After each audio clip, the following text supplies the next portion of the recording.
Good morning and welcome to our midday review of what's going on in the world. And you would think that there's nothing but this going on in the world right now, and by that I mean the impeachment inquiry that's been opened in the U.S. House of Representatives into our president in the wake of this Ukraine scandal. Now, if you've been under a rock for the last 2 weeks, let's break it down for you. President Donald Trump pressed Ukraine to investigate former Vice President and 2020 political rival candidate Joe Biden while stalling military aid to the country, according to records that were released on Wednesday.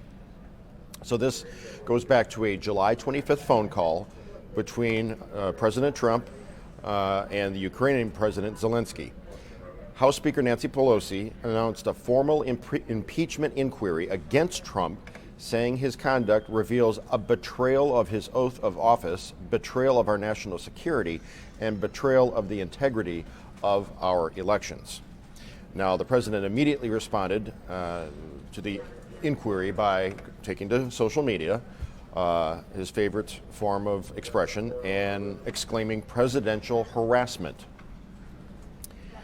Now, the timeline here, as reported in various newspapers and CNN, dating back to September 13th, the House Intelligence Committee Chairman Adam Schiff issued a subpoena to the Acting Director of National Intelligence, Joseph McGuire, alleging that he was unlawfully withholding a whistleblower complaint of urgent concern. Okay, so then subsequently, almost a week later, the New York Times and the Washington Post both reported that the complaint dealt with Ukraine. So little by little, it's being revealed. Next day, Wall Street Journal reported that President Trump, in a July 25th phone call, pressured Zelensky to investigate Biden and to work with Rudy Giuliani on a probe that would hamper the opponent in 2020. Following the Journal report, Rudy Giuliani went on CNN and admitted to asking Ukraine to investigate Biden, and by extension, his son, Hunter. So then 2 days after that, Trump told reporters that he discussed the corruption accusations against Biden during a call with Zelensky. And then the next day after that, the New York Times reported that Trump ordered his staff to freeze nearly $400 million in military aid to Ukraine days before pressing Zelensky to investigate Biden. So then the next day after that, September 24th, House Speaker Nancy Pelosi announced a formal impeachment inquiry. And then just a couple of days ago, a released memorandum of the call between Trump and Zelensky showing that the president urged him to speak with Giuliani and work with U.S. Attorney General William Barr to investigate Biden. Apparently, the president is quoted as saying to Zelensky, "Rudy very much knows what's happening, and he's a very capable guy. If you could speak to him, that would be great." Also, quote, "There's a lot of talk about Biden's son, that Biden stopped the prosecution, and a lot of people want to find out about that. So whatever you can do with the Attorney General would be great." And then just yesterday, the whistleblower complaint made public. It alleges that White House officials sought to lock down records of the phone call, allegedly because they understood just how explosive this issue would become once it got out. Yeah, now we have this full timeline posted on Click on Detroit. If people want to go and look and follow the links and read more into it, it's all available on Click on Detroit. And Brian is going to lead us through how the impeachment process works. Oh, is that so? Okay. So,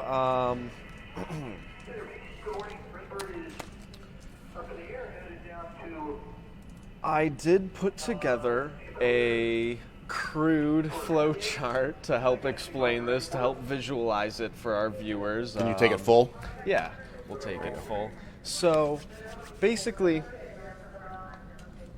a House committee or multiple committees, as is the case with Trump at the moment, will conduct an investigation into whether treason, bribery, or other high crimes and misdemeanors have been committed, okay?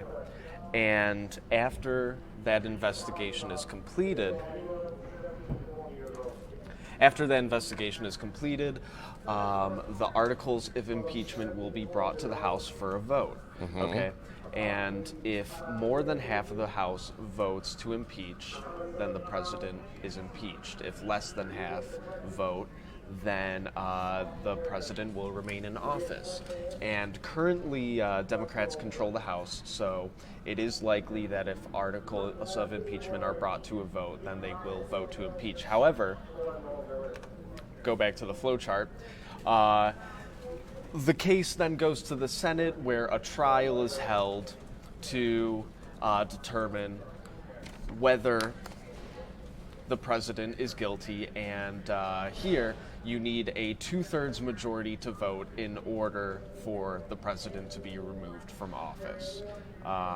And currently, Republicans control the Senate. It is possible to impeach a president without them being removed from office. Of course, this is what happened with Bill Clinton. Right.